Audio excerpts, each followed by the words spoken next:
今天瑞宝和辉宝争先恐后的想往家跑，辉宝乖的更像是只小狗，停在姨母身边不吵不闹的，任凭姨母对其揉捏玩耍。辉宝甚至还主动躺在姨母身边，姨母推都推不走。今天还没到下班点时，姐妹俩就想往家跑了。这时原本是到了爱宝回家休息的时间，爱宝坐在通道门口给姨母敲门，让姨母给自己开门回去休息。而此时的瑞宝就这样在一旁守着，等妈妈给门叫开后，瑞宝飞速的跟了上去。但姨母看到瑞宝跟了上来，又接着给通道门关上了。爱宝掉头又走了回来，试图甩掉瑞宝，并告诉瑞宝让瑞宝在园区好好玩，自己回家很快就会再次出来。瑞宝躺在妈妈身边撒娇打滚，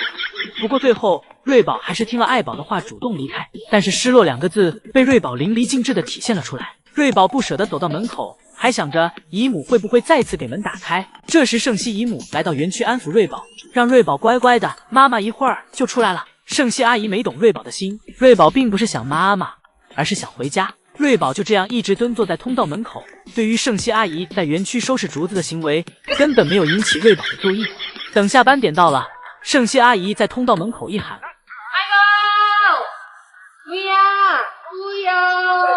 辉宝就立马从小滑梯上下来了。辉宝来到姨母身边，和姨母一顿爱的贴贴。辉宝回家后，圣熙阿姨再次来到园区来喊瑞宝。圣熙阿姨怀里揣了一个大苹果，就等着瑞宝过来了。瑞宝这时扭捏了起来，可能还在记仇刚才没让自己跟妈妈一起回家的事情。但瑞宝没有不回家的意思，只是爬得很慢，故意表演给姨母看，示意姨母自己是有小脾气的。最后瑞宝充满委屈的撞向圣熙姨母，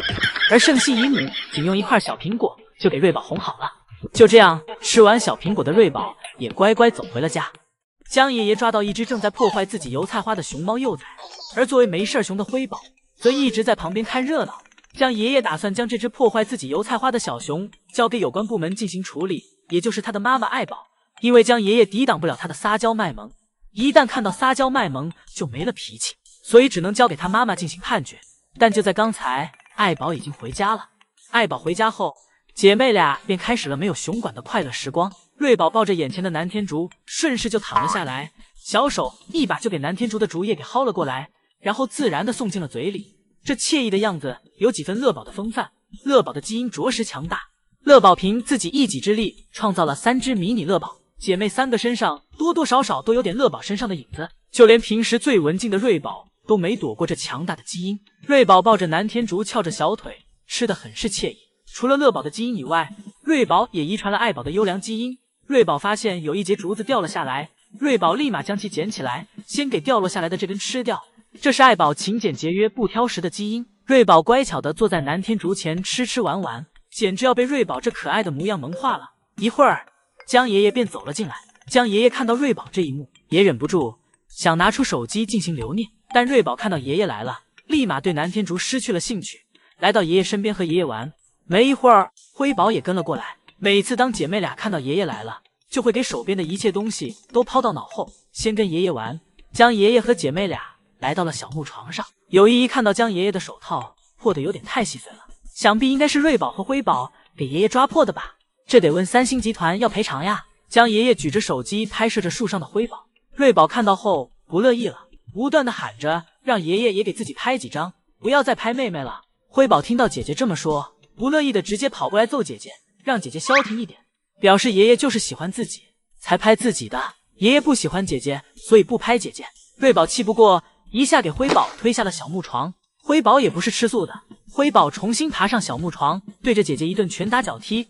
给姐姐也推下了小木床，成功给自己报了仇。之前都是宋爷爷给宝家创造千奇百怪的小零食，例如大碗冷面、冰镇竹子奶茶，而现在圣熙阿姨成为宝家第一责任饲养员后，也逐渐开始展现自己的才华。圣熙阿姨的艺术感和宋爷爷不分上下。昨天圣熙阿姨和江爷爷一起值班，圣熙阿姨先是和江爷爷一起给姐妹俩送来了雕刻成鲜花样式的胡萝卜，姐妹俩现在的牙口越来越好，而且味蕾也比之前更加丰富了。对于胡萝卜和竹笋，不会吃2口就扔掉了，开始懂得细嚼慢咽，仔细品尝了。一会儿姐妹俩吃饱，看到姨母和爷爷走了，便一起爬到小树上睡觉去了。一会儿看到姐妹俩睡着了，圣熙姨母和江爷爷又悄悄回来了，给小亭子上又放置了新的竹笋和胡萝卜，这一份是给爱宝准备的。而旁边的小木床上还还放置了一份水果沙拉，里面有许多的竹笋和胡萝卜，而碗则是用纯净水进行冰冻而成的，这样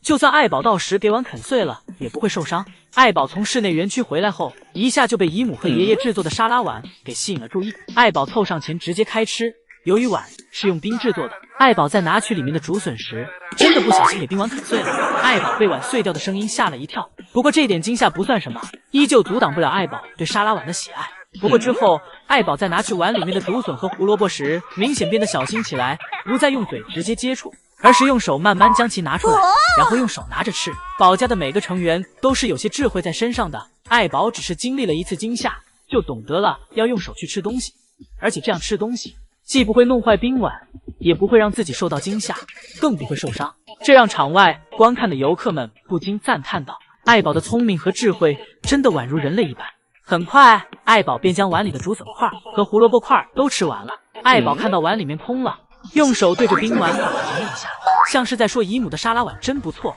就是量有点少。不过爱宝并没有将冰碗破坏掉，而是小心翼翼地绕开冰碗，走向了一旁的竹笋和竹子旁。爱宝这优雅的模样，最后又让姨姨们忍不住发出了耶波耶波的声音。而瑞宝的腿，不管从哪个角度都很长，这长腿公主的称号真不是姨姨们乱起的。而咱辉宝的腿，不管站在多高的地方，腿都是那么大。不过这都不影响姐妹俩的下班速度。今天临到下班点时，爱宝正在小亭子上睡觉，姐妹俩这里却来了精神。以前福宝自己的时候，追了一下爱宝，爱宝感觉不到什么，但是现在成了两个了，这左右夹击的感觉让爱宝很是难受。爱宝眼看自己躺着有点碍事儿了，于是便坐了起来，趴在栏杆上继续睡。但是瑞宝和辉宝的目的并不是为了让妈妈坐起来，而是想让妈妈陪自己玩。辉宝钻进妈妈怀里，想让妈妈抱抱，谁知辉宝刚钻进去，下一秒就出现在了床底。辉宝眼瞅自己有点尴尬，立马起身跑走，又重新跑回了小亭子上。爱宝坐了一会儿，坐累了，又重新躺下。爱宝睡觉喜欢抱着点什么，爱宝把腿跨在护栏上，抱着护栏睡。但姐妹俩这里依旧没有想放过妈妈的意思，尤其是瑞宝根本不考虑爱宝的感受，直接爬上妈妈的身子，坐在上面跟妹妹打闹。而爱宝这里满是包容，对于瑞宝的这般折腾，爱宝也没有起身揍瑞宝，而是任凭瑞宝玩闹。直到一会儿，圣系姨母的声音从通道门口传来，姐妹俩这时开始琢磨回家的事情了。辉宝先是来到爬梯上，瑞宝这里看着妹妹站着爬架不往下走，打算直接踩着辉宝下去，而辉宝为了不让瑞宝踩，赶紧从爬梯上滑了下来，连滚带爬掉下来的姐妹俩也没有再犹豫，就这样一前一后的跑了回去。姐妹俩回去后，圣熙阿姨开始呼喊，但是爱宝这里明显还没睡够，而隔壁的乐宝此时也没回家，正趴在木架上，同样面对圣熙姨母的呼喊，没有任何的反应。